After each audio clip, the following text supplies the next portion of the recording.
intuitive message for you. And if it resonates or parts of it resonate, sit with that. Whatever doesn't resonate, just let it go. Stop filling your day with unnecessary chaos. Stop filling your life with unnecessary chaos. That's your program. And so many people are craving a life of peace, of joy, of happiness, of freedom. Chaos is not peace, joy, happiness, or freedom. Stress isn't peace, joy, happiness, and freedom.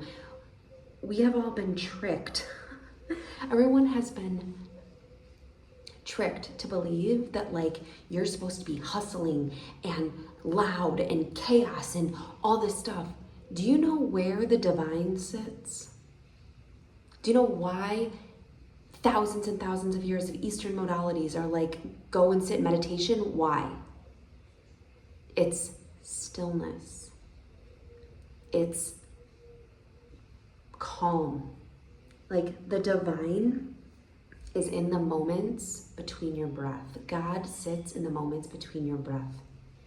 When you don't give yourself any space every day, when you don't give yourself any stillness, when you don't give yourself those moments of peace within your day, the quality of your life is determined upon your daily habits.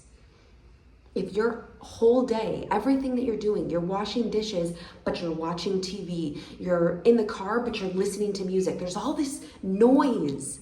You have to cut the noise to be able to sit with the divine, because the divine is in the peace. The divine is in the moments between breath. And only if you are in awareness are you aware of the moments between breath. Only when you are in presence. The present moment is the only thing that exists. How aware actually are you? Can you catch every single thought that comes through, or do you let them slip by because they're programmed into you, so ingrained that you aren't even aware of all of the nonsense thoughts that are coming through? How aware are you of the tension in your body? And that every single piece of tension, of pressure, every weight on your chest, every constriction of your throat, every feeling of a bowling ball in the pit of your gut, that is your body communicating to you. Did you know your body is talking to you in every moment of every day?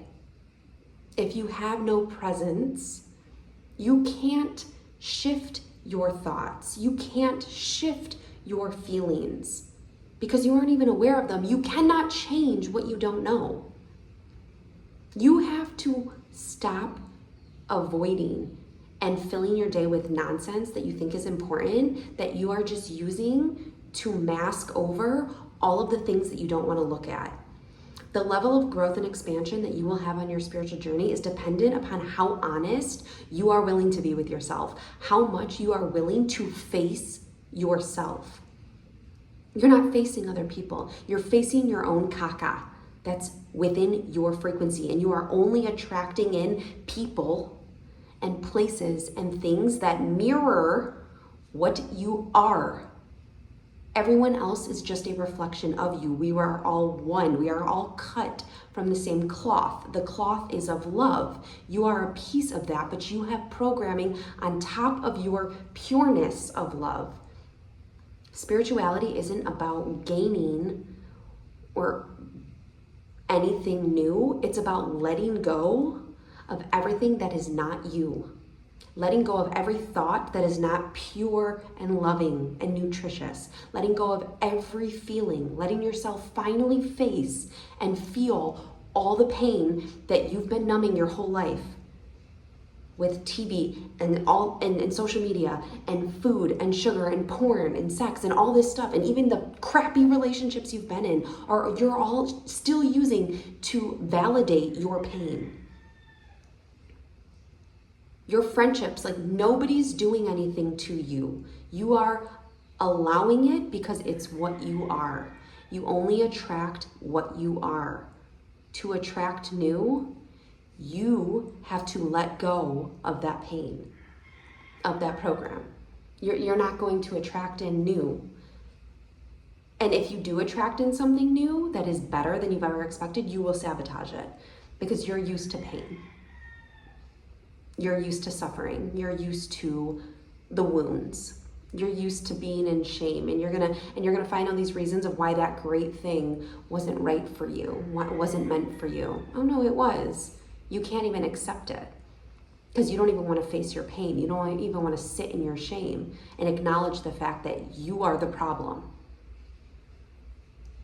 but you're also the solution. You can't get out of any of this because the only way through it is through you. You're the answer to your life. You're the answer to all of it. Like, the world is only mirroring you. And until you face you, there is no freedom. There is no peace. You've been trained into a system to believe that what you do is who you are, and it's not. You've been trained to believe that what your relationship looks like validates who you are as a person, and it doesn't. You've been trained to believe that having this kind of job or this amount of money or this kind of car, that means something about you, and it doesn't. None of it matters.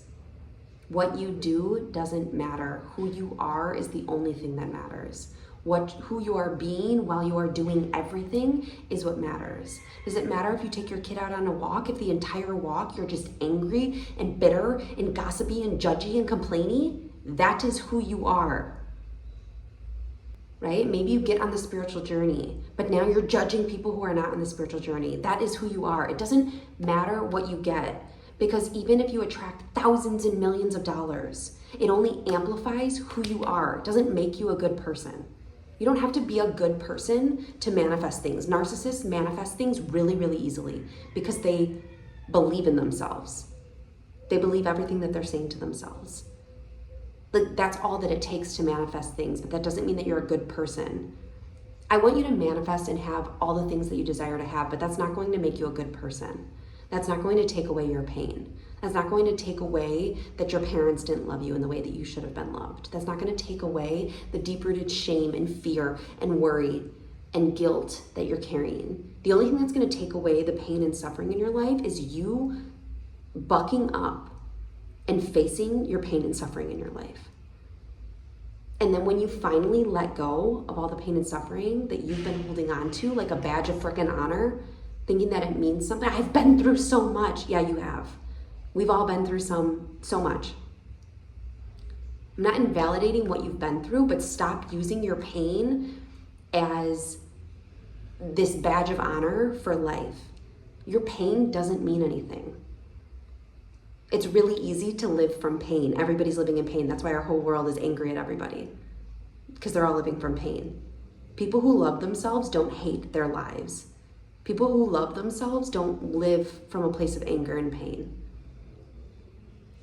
Like, I can't even begin to tell you how beautiful life gets to be when you stop choosing to live from your pain and suffering, and you start to live from the truth of your soul, which is love and joy and bliss. It's a choice.